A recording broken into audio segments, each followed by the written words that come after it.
These brothers say, bro, tell me who wrote the Qur'an with reference. Another one says, so Allah wrote the Qur'an. Question, how did he do that? Using his hands or? Another one says, was the Quran written by Allah or printed in the printing press? The last one says, so who wrote the Quran? Not Muhammad, since he can't write. I wonder who wrote the Quran? To answer your question, we have to deal with this answer grammatically and linguistically. We shall be able to understand who wrote the Quran. First and foremost, what does the word Quran mean? The Quran comes from a 3 Arabic letter verb, which is qara'a, meaning to recite or to read. So basically, Quran is something which is recited, something which is read or a recital. You understand? And another important word we have to define also is the word book, because it has to do with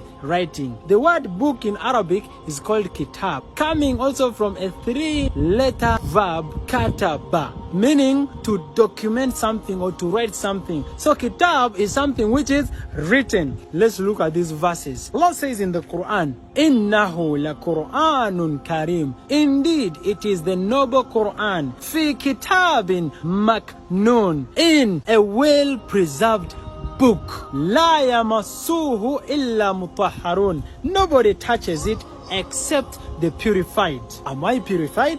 Those people who burn the Quran, are they purified? Is this the real Quran? And the last verse says, Tanzilum min Rabbil Alameen. It is a revelation from the Lord of the worlds. Now let's start breaking down these verses. The first verse said, this is the Quran, the noble one. Fi kitabin maknoon, in a well-preserved book. Is the book that the Quran written in with us here, or it is with Allah? We Muslims believe it is with Allah. And linguistically, we are going to prove that that book is not with us. What we have here is a revelation of what is in that book. Now, that revelation is called a recital. How do we know? When the angel came to the Prophet Muhammad, what did it tell him? It said, Iqra, you read. He said, Ma ana biqari, I do not know how to read. And this went on 3 times until the angel said, Iqra bismi rabbika alladhi khalaq. Read in the name of your Lord, one that created.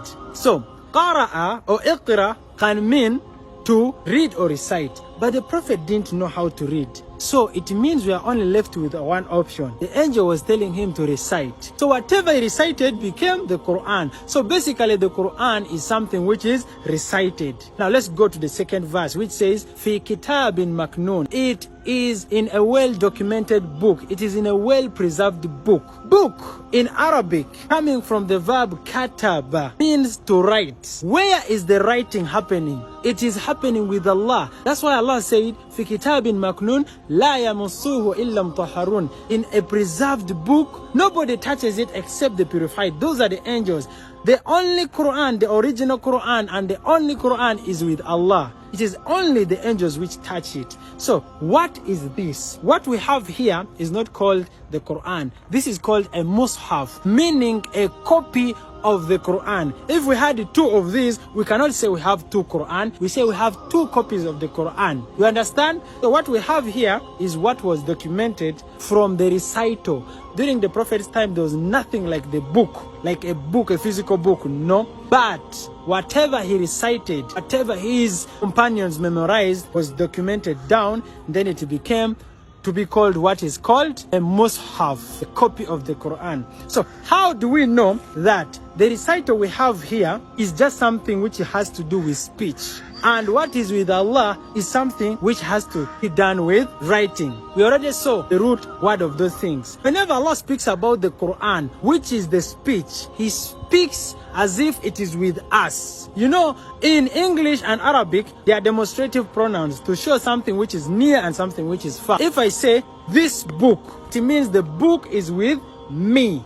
But if I say that book, it means the book is far away from me. But if you're to see all over the Quran, whenever Allah speaks about the Quran, which is the reciter, which He revealed to us, He uses the demonstrative pronoun hadha, meaning this, meaning it is already with us. For example, He says, فَأُوحِيَ إِلَيَّ, it has been revealed to me, hadha Quran, that this reciter or this Quran, لِيُنذِرَكُمْ بِهِ, that you should be warned with it. He speaks about the Quran, He says this Quran.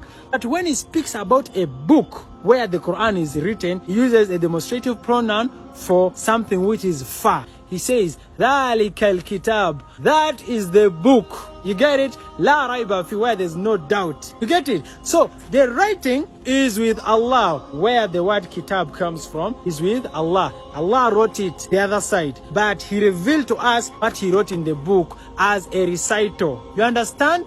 So what we have here is a recitation. That's why He says the Quran. But if it comes to the physical book, it is with Allah. He says ذَلِكَ الْكِتَابِ, it is with Allah and the angels there. You get it?